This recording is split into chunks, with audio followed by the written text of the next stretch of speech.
Corona की दूसरी लहर में संक्रमण ने देश भर में जो मंजर दिखाया, उसमें यह जरूरी हो गया कि बचाव के लिए टीकाकरण की रफ्तार बढ़ाई जाए। लेकिन वैक्सीनेशन केंद्रों से आ रही तस्वीरें कोरोना से बचाव की बजाय तीसरी लहर को न्योता दे रही है, या यूं कहें कि आ कोरोना मुझे मार वाली कहावत चरितार्थ हो रही है। ऐसे में सरकारों के सामने कई चुनौतियां पैदा हो गई है।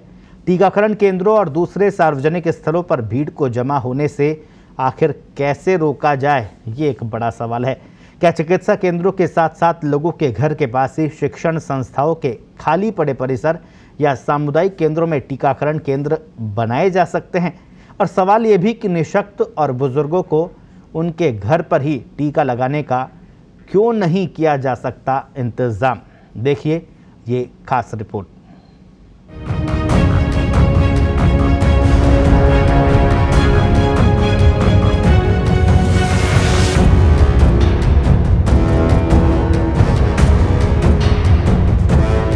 ये लंबी कतारें और धक्का मुक्की का माहौल किसी राशन की दुकान का नहीं है, न ही किसी मंदिर में देव दर्शन के इच्छुक लोग यहां जमा हैं। राजधानी जयपुर में ये लंबी लाइनें कोरोना महामारी के बचाव के लिए टीका लगाने वालों की हैं।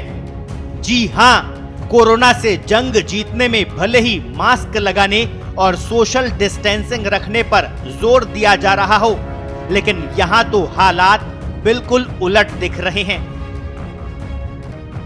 जयपुर में ही नहीं, देश भर में टीका लगाने के लिए टीका केंद्रों पर ये लंबी कतारें इन दिनों आम है। कोरोना की दूसरी लहर भले ही कमजोर पड़ती दिख रही है, लेकिन लोगों की लापरवाही बढ़ती जा रही है। कोरोना की दूसरी लहर के भयावह नतीजे समूचे देश के सामने हैं। हजारों परिवारों ने न केवल अपनों को खोया है, बल्कि जिंदगी भर की ऐसी पीड़ा झेलने को मजबूर हुए हैं जिसकी कल्पना करते ही सिरहन हो उठती है। इसकी बड़ी वजह भी यही मानी गई कि नेता चुनावों में व्यस्त हो गए और जनता ने लापरवाही की ऐसी चादर ओढ़ ली कि चिकित्सकों की उन तमाम चेतावनियों को भी अनदेखी कर दिया गया, जिसमें कहा जा रहा था कि कोरोना प्रोटोकॉल का पालन नहीं किया गया तो हालात भयावह होंगे।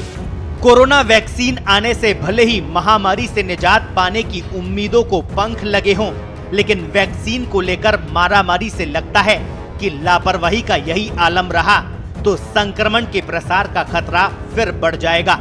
कोरोना की पहली लहर जब आई, तब भी जोर शोर से लोगों को यह समझाने का काम हुआ था कि जब तक कोई दवा या टीका न आए, तब तक मुंह पर मास्क लगाना और सामाजिक दूरी या यूं कहिए कि शारीरिक दूरी रखना ही बचाव का एकमात्र उपाय है।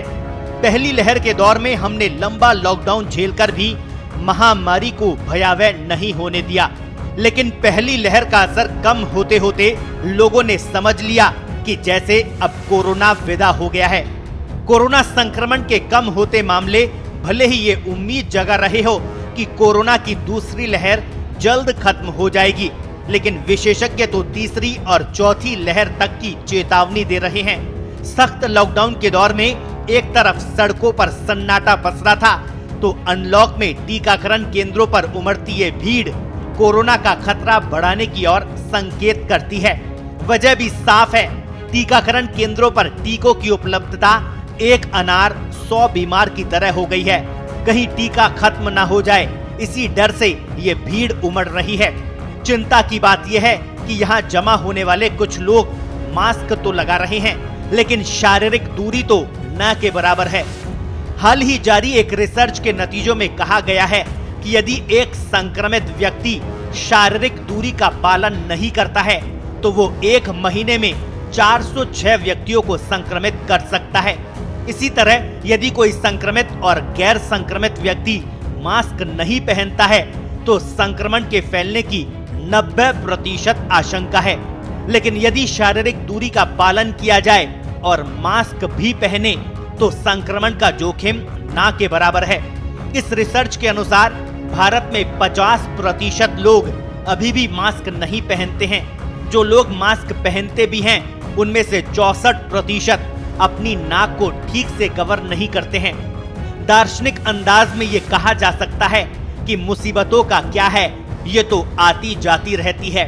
साथ ही ये भी कि हिम्मत से काम लिया जाए तो बड़ी से बड़ी मुसीबत भी टल ही जाती है। लेकिन उन लोगों का क्या करें जो खुद ही मुसीबत में सिर फोड़ने को तड़प रहा हो। आगामी 21 जून से वैक्सीनेशन का काम अब केंद्र सरकार के नए दिशा निर्देशों से होना है। टीकाकरण केंद्रों पर भीड़ न जुटे, इसके लिए पुख्ता व्यवस्था करनी ही होगी। कोरोना प्रोटोकॉल की अनदेखी कर टीका केंद्रों पर जमा होने वाली ये भीड़ सचमुच डराने वाली है। साथ ही ये सवाल भी छूटती है, क्या इसी तरह से कोरोना के खिलाफ लड़ाई लड़ी जा सकेगी? स्पेशल रिपोर्ट, पत्रिका टीवी।